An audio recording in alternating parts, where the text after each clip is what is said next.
Edukasi ini bertujuan agar teman-teman lebih pintar saja dalam berbelanja perhiasan emas.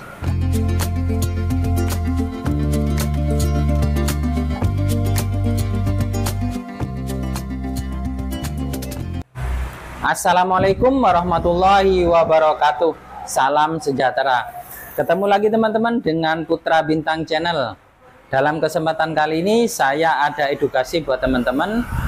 Ada beberapa hal yang harus kalian hindari jika bertemu toko emas yang nanti akan saya sebutkan. Namun sebelumnya, bagi teman-teman yang baru menemukan channel ini, jangan lupa klik tombol subscribe serta aktifkan lonceng notifikasinya agar selalu update jika ada video-video terbaru. Dan bagi teman-teman yang sudah setia dengan channel ini, saya doakan semoga apa yang kita kerjakan diberikan kelancaran dan mendapatkan rezeki yang banyak, halal dan berkah. Amin ya rabbal alamin. Oke teman-teman, edukasi ini tidak ada bermaksud buruk ya.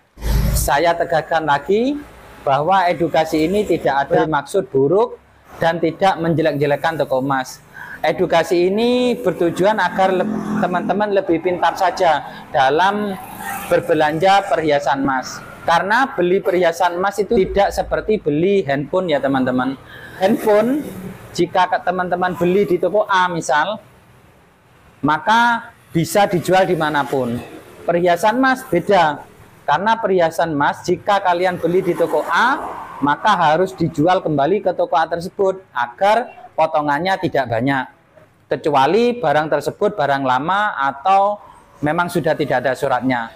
Oke teman-teman, di sini saya ada 6 hal yang perlu teman-teman hindari jika bertemu toko emas tersebut. 6 hal ini versi saya ya. Yang pertama, toko tersebut punya rekam jejak yang jelek. Kenapa saya sebutkan di situ? Jika teman-teman mau beli perhiasan emas, terus mendengar toko tersebut itu punya rekam jejak yang jelek, diusahakan jangan dibeli. Kan sekarang sudah musimnya media sosial ya, jadi bisa dapat segala informasi kayak review-review, terus track recordnya gimana toko emas tersebut. Atau kalau teman-teman kumpul-kumpul di pasar atau di mana, di arisan atau di pengajian, terus membicarakan toko emas yang membicarakan jeleknya, ternyata toko emas itu kayak gini-gini. Intinya toko emas tersebut yang dibicarakan jeleknya saja, itu diusahakan dihindari. Tapi kalau teman-teman masih penasaran dan ingin mencoba, diusahakan beli yang sedikit saja. Jangan beli yang gramnya banyak. Takutnya nanti yang diomongkan orang-orang itu betul, terus teman-teman beli dengan gram yang banyak, rugi nanti.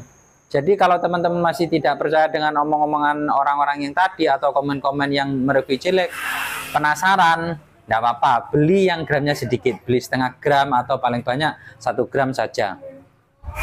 Yang kedua, dagangannya kurang lengkap. Kenapa saya sebut seperti itu?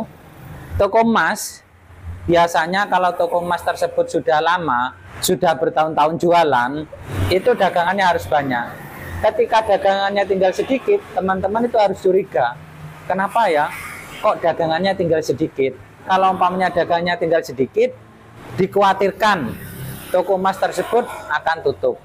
Kalau sudah tutup, ketika teman-teman punya perhiasan yang dibeli toko tersebut, akhirnya nanti betul-betul toko tersebut tutup, dijual ke toko yang lain, maka potongannya akan lebih banyak.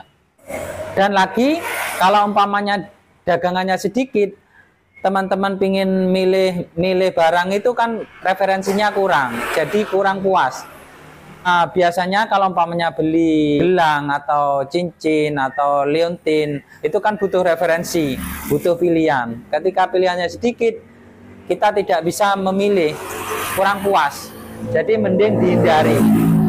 Kecuali ya, ini kecuali toko tersebut baru buka. Mungkin modal kurang, masih kurang, jadi dagangannya sedikit. Tapi walaupun sedikit, asalkan lengkap. Lengkap itu dalam arti kata itu semua barang itu tersedia, umpamanya gram dari kecil sampai besar itu tersedia, walaupun toh jarang. Umpamanya ini etalase ya, etalase itu besar gini, ada kalung yang sini 2 gram, 3 gram, 4 gram, 5 gram, 6 gram sampai 10. Lah itu jarang-jarang kayak gitu, itu enggak apa-apa. Lah yang dihindari itu kalau cuma dalam etalase yang besar itu ada cuma kalung 2 gram, 5 gram, terus 7 gram. Nah itu kalian hindari, itu sudah mencurigakan, dikhawatirkan nanti toko tersebut tutup. Yang ketiga, tidak transparan. Tidak transparan yang saya maksud ini tidak terbuka dalam beberapa hal. Yang pertama, masalah beratnya. Jadi teman-teman berhak tahu perhiasan emas yang kalian beli itu berapa beratnya. Apakah sesuai di nota dengan di timbangan. Teman-teman juga bisa tanya, Pak, bisakah minta tolong timbang lagi? Ketika teman-teman sudah dapat notanya, kalian cocokkan apakah sama berat tersebut dengan yang di nota. Yang kedua, masalah harga. Teman-teman juga berhak tahu harga per gram perhiasan tersebut. Ketika teman-teman beli lebih dari 1 gram, teman-teman bisa mengkalkulasi harga perhiasan tersebut. Umpamanya 1 gram belinya itu 400.000, ketika teman-teman beli 1 gramnya 1 gram setengah 600.000, oh ternyata betul. Yang ketiga, potongan per gramnya. Teman-teman juga berhak tahu berapa potongan per gram perhiasan tersebut. Ketika teman-teman mau menjual perhiasan tersebut, teman-teman sudah memperkirakan, oh ternyata potongannya sudah segini, 10.000 umpamanya. Oh jadi saya waktu nanti pas jual dapatnya uang segini karena yang dijual berapa gram umpamanya gitu. Terus yang keempat, potongan ketika rusak. Perhiasan emas kalau rusak itu potongannya kan pasti beda. Teman-teman juga bisa tanyakan itu, berapa kalau umpamanya kalung putus berapa. Nanti apakah betul ketika putus potongannya itu sama. Beberapa hal tadi itu perlu teman-teman tanyakan, atau bisa juga walaupun tidak ditanyakan, pihak toko menjelaskan. Jadi sama-sama transparan sehingga sama-sama enak ketika transaksi jual beli perhiasan emas. 4. Pelayanan yang buruk. Jika teman-teman membeli perhiasan emas bertemu dengan pelayanan yang buruk, maka kan nggak enak juga kan ya, ketika kita milih-milih barang terus yang melayani itu jutek, terus tidak ramah, kita didiamkan saja, itu pasti kita tidak enak. Hal-hal seperti itu bisa teman-teman hindari jika bertemu toko emas seperti itu. Cari toko yang lain, atau teman-teman bisa ngomong langsung kepada yang punya atau bosnya, Pak, minta maaf Pak, saya kalau umpamanya beli sesuatu pelayanannya yang bagus Pak, tingkatkan lagi.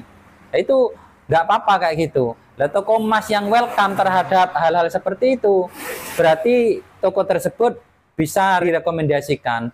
Tapi jika hal-hal tersebut tidak welcome, malah mendiamkan saja atau tidak menyelesaikan sesuatu yang jadi permasalahannya konsumen, lebih baik teman-teman hindari. Yang kelima, pelin-plan. Pelin-plan yang saya maksud ini gini teman-teman. Ketika teman-teman datang ke toko emas, tanya kepada satu pelayan, umpamanya masalah harga, masalah potongan, terus masalah model, sudah dijawab. Terus ketika teman-teman mungkin berpikir ulang mau beli karena uangnya kurang, mungkin karena membelikan, jadi pengen tanya dulu sama yang dibelikan, makanya teman-teman pulang dulu, terus datang lagi ke toko tersebut yang layani lain orang lagi. Kan biasanya toko emas itu pelayannya kan bukan hanya satu. Nanti datang ke toko emas lagi, dilayani oleh pelayan yang lain lagi, jawabannya beda. Ketika tanya harga, ketika tanya potongan, ketika tanya model, beda lagi. Hal-hal seperti itu perlu teman-teman hindari jika bertemu toko emas seperti itu. Kan tidak enak juga ya. Nanti kalau umpamanya kita terlanjur beli, lah katanya si A kayak gini harganya, ternyata setelahnya di B kok harganya sini. Terus waktu kita jual lagi, nanti pasti berubah lagi, entah masalah potongan, masalah apa, pokoknya situ kacau lah itu pelin-pelan. Karena toko emas itu biasanya seperti satu tim. Ketika yang punya itu mengatakan harga segini, potongannya segini ya harus sama, pelayannya itu harus mengatakan perkataan yang sama. Yang keenam, suka mempersulit. Maksud suka mempersulit ini kayak gini ya teman-teman. Ya wong namanya kita beli perhiasan emas ya, kadang kan ada langsung cocok, terus ada juga yang nggak cocok ketika sudah jadi transaksi beli, nyampe di rumah dikomplain sama umpamanya sama anak, sama saudara, atau sama suami. Oh ternyata kok barangnya nggak cocok ke kamu. Oh ini barangnya terlalu besar, ini barangnya terlalu kecil, beratnya kurang banyak, pokoknya dikomplain. Terus teman-teman kembali lagi ke toko emas tersebut, niat mau tukar mamanya. Kalau ketika niat mau tukar dipersulit sama toko emasnya. Oh enggak ada ini Bu, oh ini yang ini modelnya sudah habis, terus ini nanti kalau ditukar potongannya itu banyak. Hal-hal seperti itu teman-teman harus hindari jika bertemu toko emas tersebut. Dan jika teman-teman baru beli dan kembali lagi dan niat umpamanya tukar karena tidak cocok, sebagai toko emas itu harus sama melayani ketika teman-teman beli. Dan potongan itu seharusnya tidak banyak. Kalau perlu hanya dipotong suratnya saja. Tidak harus sama potongannya ketika beli lama. Dan juga harus dilayani sama. Diajak ngobrol. Kenapa kok ditukar? Kayak karena tidak cocok apa kita kembalikan. Oh mungkin yang ini cocok, mungkin yang ini cocok kayak gitu.